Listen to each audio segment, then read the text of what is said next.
Let's talk about why it is such a struggle for many once truth has been revealed, even if a truth has been revealed, even to themselves, why it's hard for folks to walk away, admit this truth, and start afresh.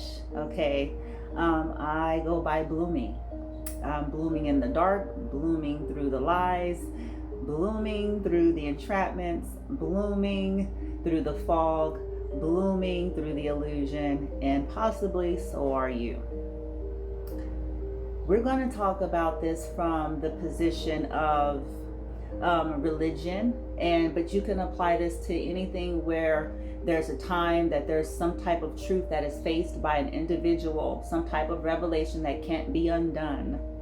And it leaves the person feeling some kind of way. Psychology calls it cognitive dissonance. Okay. Behavioral health, cognitive dissonance is because whatever you had running that was ingrained has been there for a very long time, possibly on a bloodline or ancestral level. And if not that deep, it just could have been a whole lifetime of something. Okay. So I'm going to give some real-time practical examples because I believe that this is how a lot of people connect the dots. Often you hear folks like me and other people creating content and it's just a bunch of fanciful words. Okay, it's just a bunch of definitions, stories, sophisticated language, all of that. And I love all of that, by the way. So it's not me trying to put a dig, a jab at those things. Often, depending on the receiver, the hearer, that's once they leave that session, that's all it was, a session. How does that apply to true to life, real time, mundane, everyday living for the average Joe and Josephine Schmo? So I'm going to come from a business perspective, religious perspective, stuff that practically makes sense. Humans have a tendency to be able to relate more to the material world. Okay? So I'm going to just say, I'll use myself or someone as an example. Let's say there was someone that, all their life, they grew up as a particular religion. We're not going to even specify the religion because that's actually not what matters in this discussion. Okay? But let's just say religion, the list of religions as we know it. Okay? So let's say they grew up that deeply ingrained, their grandfather, their grandfather's grandfather, the grandfather's grandfather's grandfather's grandfather's grandfathers, and the grandmother's grandmother's grandmother's grandmother's grandmothers. Let's just say this has been ingrained in this bloodline, a line of all of those folks as leaders, prominent positions in that said religion. And even if one got off track, this is something that's hardwired, born and raised in that particular religion, and so forth. Believing, and let's just say for fun, because we assume that this is always about somebody who wasn't sincere. Let's say this was wholehearted sincerity. Let's say this was wholehearted commitment. Let's say they dotted their I's and crossed their T's and did all of the things and lived all of the things. Okay, just for the sake of this discussion.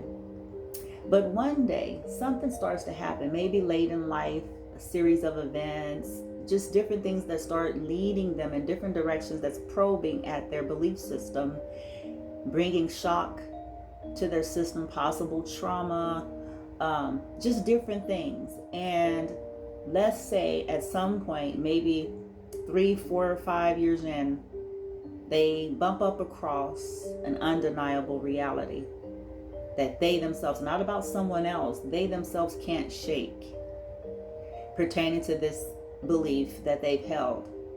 Let's say they built their whole identity around that belief. Let's say they even established a whole thriving company, a whole thriving business under the business model and premise of that belief.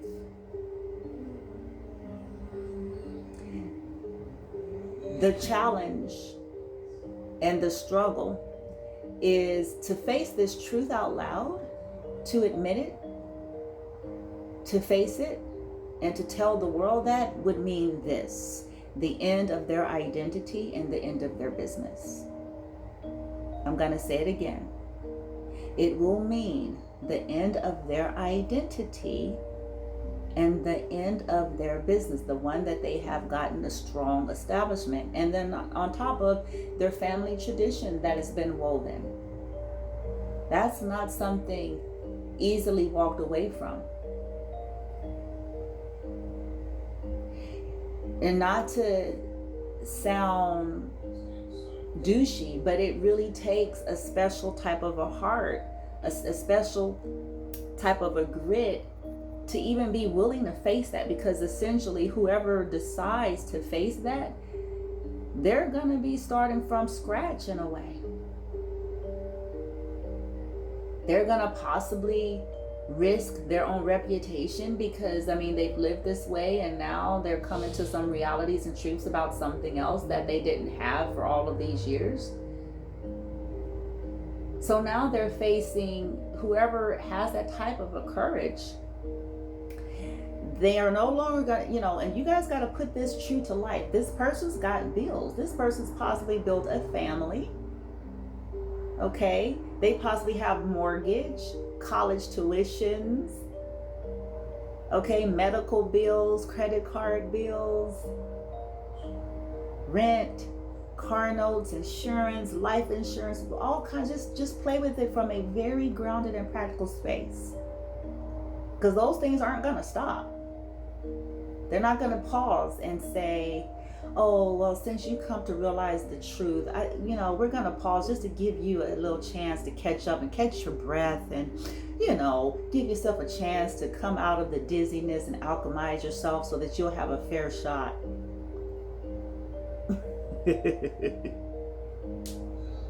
It's not going to happen that way, because the system is behind all of this. We don't know that, but that is the reality. And anybody trying to unravel from that, they're not. This ain't the Olympics in the sense of you're dealing with fair and integral opponents.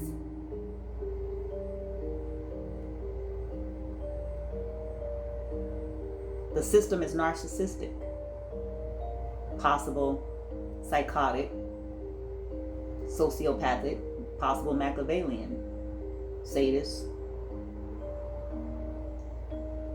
Okay, so I am laying it out like that because this is true to life. It's life. So somebody, let's say they built them a 501c. Let's say they built themselves their own LLC. Let's say whatever the case may be, and it's thriving, and they have a following, and they have supporters and investors, and so once they hit this place, what are they going to do with that? They will essentially, the person with the courage has to either go in with the courage to reframe and rebrand and rebuild and restructure, which is very noble. That's honorable. That's the more honorable route, but that's hard to do because it's in the air. All these people were supporting, blah, blah, blah, blah, blah. So I just wanted to share and answer a question that many are asking. Because some people think that it's just communication. You need communication. Just communicate. No.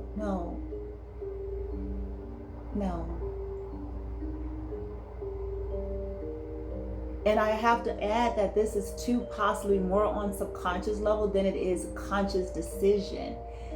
It's their survival fighting their nervous system and their survival and all of the things and the entities, the walk-ins, because something else I want to share is every last one of us have dealt with this.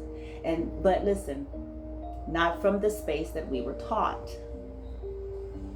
I'll tell you this, autistics, neurodivergents, those that are similar to my son, yeah, they end up getting permanent occupants, but not for the reasons religions are trying to convince the world. It's way deeper.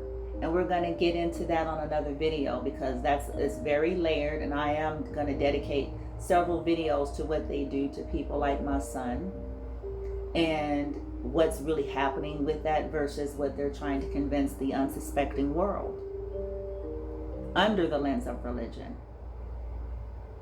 Okay, so back to the topic at hand, because I do have to get going here.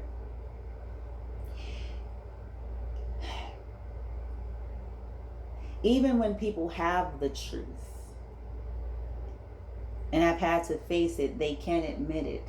They resist it. That's the cognitive dissonance that's fighting when there's something to lose. And I get that. So this discussion is not even necessarily about posing judgment, but it's bringing the awareness to the truth of why you or someone that you're thinking of and care about is not going to be able to have this conversation and just get all of the absolute truths that they're looking for. They're not going to sit across the table from you and admit to you the truth. That would mean the destruction to the identity that they have built, and the destruction to the business that the viable, profitable company and business or organization that they have managed to operate. And they're not going to just let that be. So what happens is they rather sacrifice the truth, sacrifice sovereignty, sacrifice integrity even, and justice and fairness to everyone else in the name of holding dear to that. Even if it damages, it doesn't matter. When folks are operating from that space, that's the primitive, our complex, Arconian written all over it. They will sacrifice you and anyone else. Child, trigger warning, child, disabled, old, elderly, sick and feeble or not.